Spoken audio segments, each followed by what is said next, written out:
Mesdames et messieurs, ravi pour celles et ceux que je n'ai pas eu le temps de saluer ce matin, d'être avec vous. Je vais m'autoriser humblement, modestement, parce que la journée a été riche, des contributions ont été généreuses et amples, des témoignages émouvants.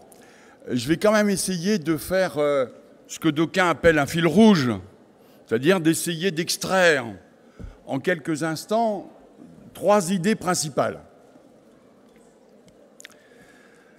La première, je pense qu'il faut convenir ensemble que tous les témoignages qui ont été exprimés, qu'on écoute Clément, qu'on écoute Geoffroy, qu'on écoute Erwan, qu'on écoute Marjorie ce matin, ou Madame Baye cet après-midi, ou encore ce monsieur qui s'est présenté tout à l'heure en disant « j'ai 55 ans et en fait les choses se découvrent il y a à peine 1 an ». Ces témoignages nous apprennent. Ils nous apprennent des parcours de vie. Mais quand vous les mettez les uns à côté des autres, vous constatez une chose, c'est que finalement, ils se ressemblent. Il y a une forme de caractérisation de ces parcours de vie. Ils vous disent forcément qu'il y a eu de la souffrance. Ils vous disent forcément qu'il y a eu des embûches. Ils vous disent forcément qu'il y a eu de l'incompréhension. Mais, parce qu'il y a un mais, tous sans exception, vous disent, dès lors que l'environnement dans lequel je suis me fait confiance, dès lors que l'environnement dans lequel je vis me soutient, alors c'est sans doute un peu moins handicapant. Et puis, rappelez-vous Erwan et rappelez-vous Nathalie Baye, ou rappelez-vous Clément. Lorsque je trouve mon chemin, alors il y a une restauration de l'estime de soi, et il y a sans doute un accomplissement, pour ne pas dire un épanouissement qui se fait. On trouve chemin à travers l'activité, qu'on soit comédien, qu'on soit entrepreneur ou qu'on soit futur manager. Ce qui veut dire qu'il y a de l'espoir. Et dans cet espoir-là, je voudrais m'adresser aux jeunes qui sont restés encore cet après-midi, malgré les matchs de rugby.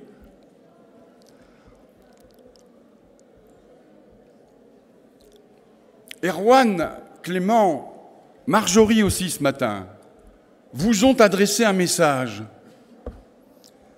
Ils vous ont dit, évidemment, on est 10, donc on a forcément des processus par rapport à l'apprentissage qui sont plus complexes que d'autres, et on a ici ou là des handicaps majeurs.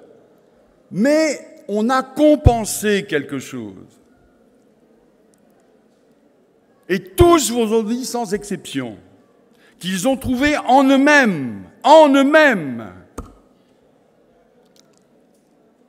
de nouvelles compétences qui ont été particulièrement révélées lorsqu'il y a eu la table ronde sur les entreprises notamment.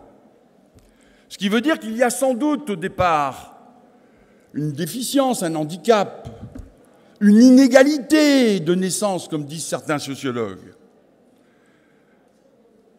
Mais ma foi, il y a de l'espoir. Et c'est cet espoir-là qu'il faut continuer les uns et les autres, me semble-t-il, à cultiver et à développer. Première idée, premier message. Ne baissez pas les bras. Ne baissons pas les bras. Deuxième message. À travers toutes les contributions, y compris dans les ateliers, y compris encore à l'instant,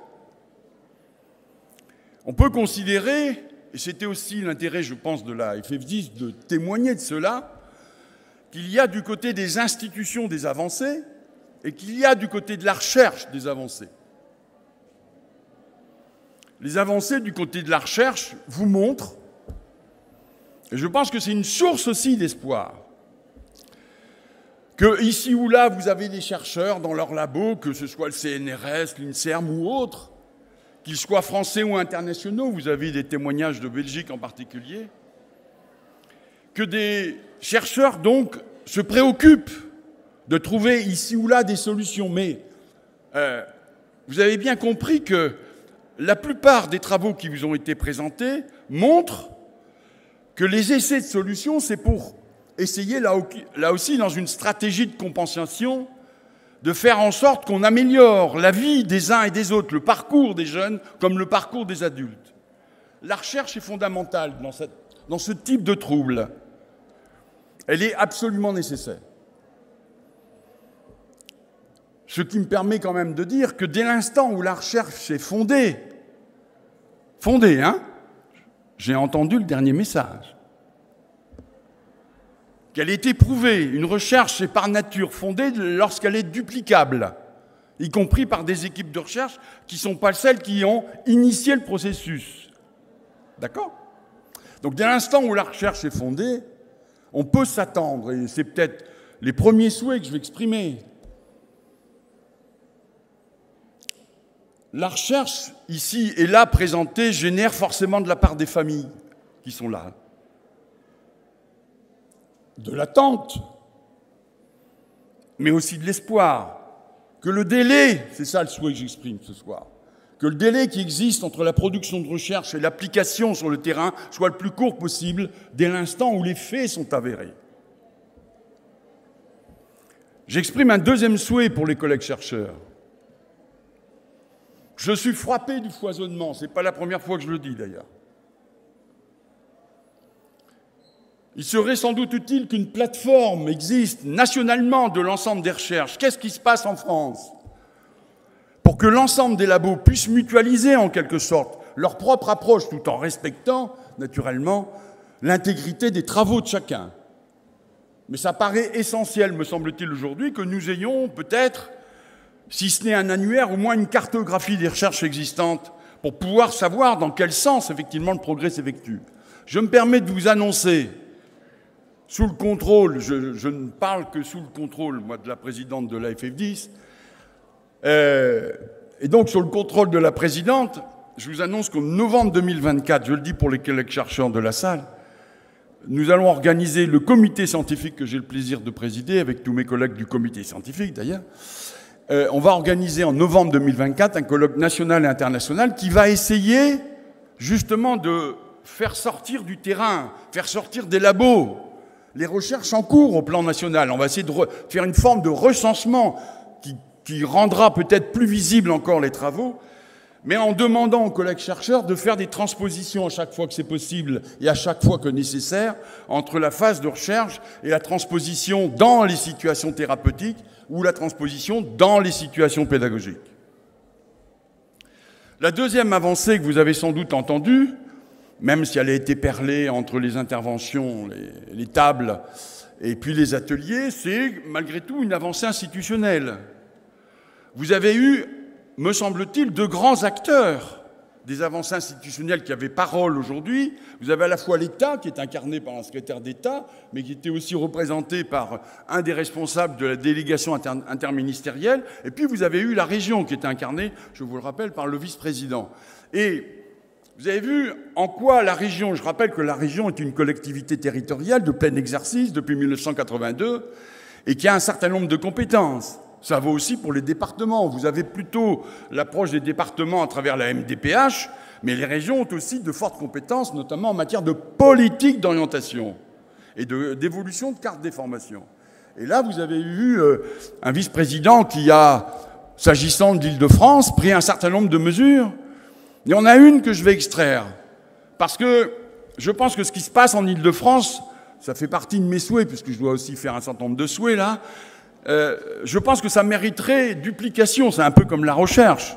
Ce qui se passe en Île-de-France, il n'y a pas de raison que ça ne se passe pas chez moi en Pays de Loire ou chez mes amis ch'tis, là, dans le Hauts-de-France, enfin, dans le Nord, quoi. Hein. Bon. C'est-à-dire, vous avez entendu parler du Distruct, c'est-à-dire cette équipe mobile qui peut faciliter l'interface en termes d'accompagnement de vos enfants entre l'école et le secteur de soins. Je trouve que c'est une initiative là qui est heureuse, qui est portée, cofinancée. Là aussi, vous voyez comment ça fonctionne, cofinancée entre l'ARS, donc l'État, puisque l'ARS c'est l'association, c'est l'agence régionale de santé, bon, et puis naturellement la collectivité territoriale, en l'espèce la région. Je ne veux pas oublier pour autant comme autre facteur institutionnel celui de l'État. Vous avez vu la secrétaire d'État. Et je vais essayer de vous décoder ou redire peut-être autrement ce qu'a dit la secrétaire d'État, et qui est quand même relativement important, me semble-t-il. Elle vous a annoncé qu'il y allait des annonces prochaines sur un plan national des troubles du neurodéveloppement, à l'intérieur desquels une part importante, pour ne pas dire significative, sera réservée aux troubles 10 en termes de mesures. Donc, on ne peut que souhaiter, premièrement, que ce plan sorte rapidement, et que, deuxièmement, l'entièreté des mesures propres aux 10 répondent effectivement à l'ensemble des aspirations qui ont été, depuis ce matin, évoquées.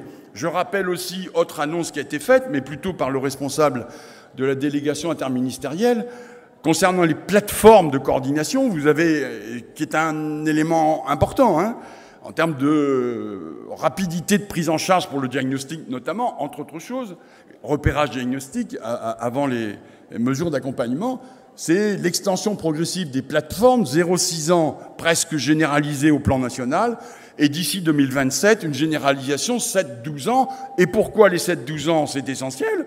Parce que c'est bien à cette séquence de vie 6-7 ans, quand on est confronté à l'écrit, quand je suis un élève de CP, ou en développement de l'oral pareillement, que émergent naturellement plus significativement, en tout cas, les troubles 10. Donc on peut là que saluer les initiatives qui sont en cours, en souhaitant naturellement, je me permets d'exprimer ce souhait, qu'elles aillent au bout de ce qui est attendu. Troisième, si vous me permettez, troisième remarque conclusive de la journée.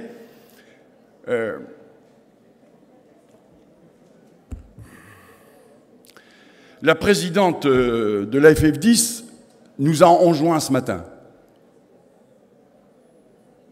d'avoir une journée gaie, radieuse, joyeuse, compte tenu du contexte. Quand j'écoute Georges-Paul Langevin, elle nous envoie un message qui n'est pas très éloigné de ce qui s'est passé hier à Arras.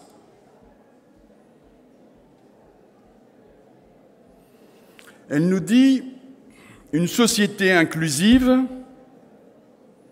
c'est une société qui se fonde sur des principes démocratiques. Une société inclusive repose sur une école inclusive. Si l'école n'est pas inclusive, alors la société n'est pas inclusive. Si l'école est inclusive, alors les probabilités d'avoir une société inclusive sont fortes. Mais elle nous a donné un autre message que je veux reprendre en phase conclusive. Elle nous a dit « Il existe en France un arsenal de droits, de réglementations qui sont fondés sur une idée simple, rétablir l'égalité. » Elle nous a dit ce matin qu'à travers la loi de 2005 et tout ce qui s'est passé après, sous forme d'aménagement et de compensation, là où il y a eu manque, ou là où il y a déficience, là où il y a handicap, il y a besoin de rétablir l'égalité. Mais au fond, rétablir l'égalité, c'est une aspiration légitime. Je considère aujourd'hui que c'est un droit. Je conclurai alors ainsi. Une société inclusive induit naturellement des enjeux démocratiques et le rétablissement d'un certain nombre d'égalités, c'est ni plus ni moins que reconnaître que nous avons tous besoin de vivre ensemble. Merci pour votre attention.